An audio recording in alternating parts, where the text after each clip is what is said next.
అన్న ఏంటి మరి ఎందుకు అంటే తీన్మార్ మల్లన్న ప్రెస్ మీట్ మధ్యలో వచ్చి అడ్డుకోవాల్సిన అవసరం ఏమొచ్చిందంటే? మేము అడ్డుకోలేదు. స్పోర్ట్స్లో ఉన్నటువంటి అభ్యర్థులు ఈరోజు ప్రెస్ మీట్ పెట్టుకున్నారు. 12 to 1 పెట్టుకుంటే మల్లన్నది ప్రెస్ మీట్ పెట్టుకున్నంటే ఆయన 12కు వచ్చిండు, ఆయన 11కుంటే 12కి వచ్చిండు. ఆ పిల్లలకు ఉద్యోగాలు రాక స్పోర్ట్స్ కోటా కింద 100 ఉద్యోగాలు రాకుండా ఉంటే మాట్లాడదాం, వాళ్ళు రాన్న మీరు మాట్లాడుతారంటే మేము వచ్చినాం. వచ్చి మరి మల్లన్న అన్ని మాట్లాడుతుండు, బీసీ వాదం అన్ని. అన్న గెలిచింది దేని మీద? Graduate MLC. మరి మా బాధలు అన్నాడు పట్టించుకున్నా. అరే నువ్వు నిన్న ఛాయ్ దాపినావుగా అన్న, మల్లన్న అన్నాడన్న మాకు కనీసం ఒక ఛాయ్ నీళ్ళు దాపలే, మా పక్కన లేడు. ఏనాడని ఉన్నాడా? నువ్వే ఎన్ని రిపోర్టింగ్లు చేసి నన్ను ఎత్తుకొని పోతుండు, నా మీద అక్రమ కేసులు పెడితే మరి వచ్చిండు అశోక్ నగర్కు? ఏనాడని వచ్చిండా? ఏనాడన్న 29 జీవో మీద కేసు వేసిండా? ఏనాడన్న ED+ మీద కేసు వేసిండా? అంటే ఇంప్లిమెంటేషన్ మా బీసీలో అద్దాగిరి ముష్టేస్తాం, ఇది వేస్తాం, మీ దొంగ లెక్కలు అంటాడు.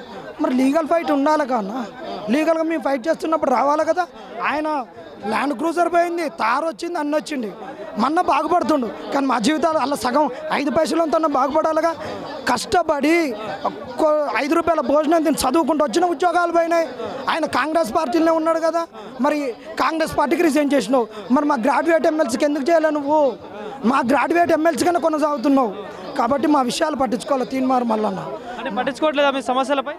నాడు పట్టించుకోలేదు. ఒకటి దొంగ తీన్మార్ మల్లన్న నిరుద్యోగులను నిండా ముంచిండు. ఆయన మీద మాకేం లేదు. మా సమస్యల గురించి అయినా నువ్వు చెప్పు, వచ్చిండా చెప్పు.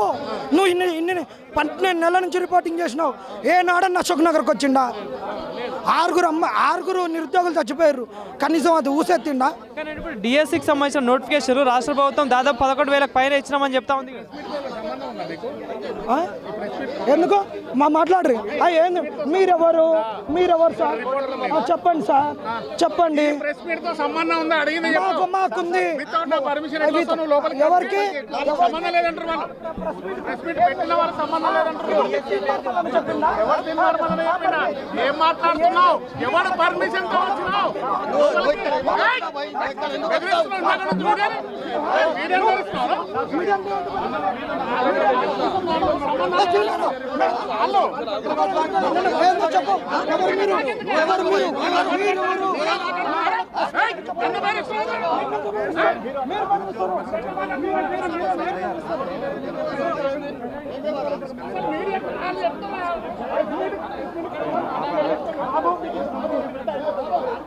సరే, ఇక్కడ ప్రెస్ క్లబ్లో అయితే దాదాపు ఉద్రిక్తత వాతావరణం అయితే కనిపిస్తూ ఉంది.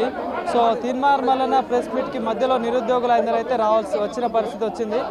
సో నిరుద్యోగులకు మమ్మల్ని మోసం చేసిండు తీన్మార్ మల్లన్న, మాకు గతంలో మా గ్రాడ్యుయేట్ ఎమ్మెల్సీ ద్వారా గెలిచిన తీన్మార్ మల్లన్న మాకు న్యాయం చేస్తలేడు, గతంలో మాకు హామీ ఇవ్వడం జరిగింది, కానీ ఎక్కడ కూడా నన్ను మమ్మల్ని పట్టించుకోవట్లేదని చెప్పేసి అంటూ ఉన్నారు. సో ఇక్కడ ప్రెస్ మీట్లో ఇక్కడ వాగ్వాదం అయితే కనిపిస్తూ ఉంది. సో డిఎస్సి అభ్యర్థులు కావచ్చు, తీన్మార్ మల్లన్నకు సంబంధించిన వాళ్ళపై మధ్యలో గొడవ అయితే నడుస్తూ ఉంది. ఇక్కడ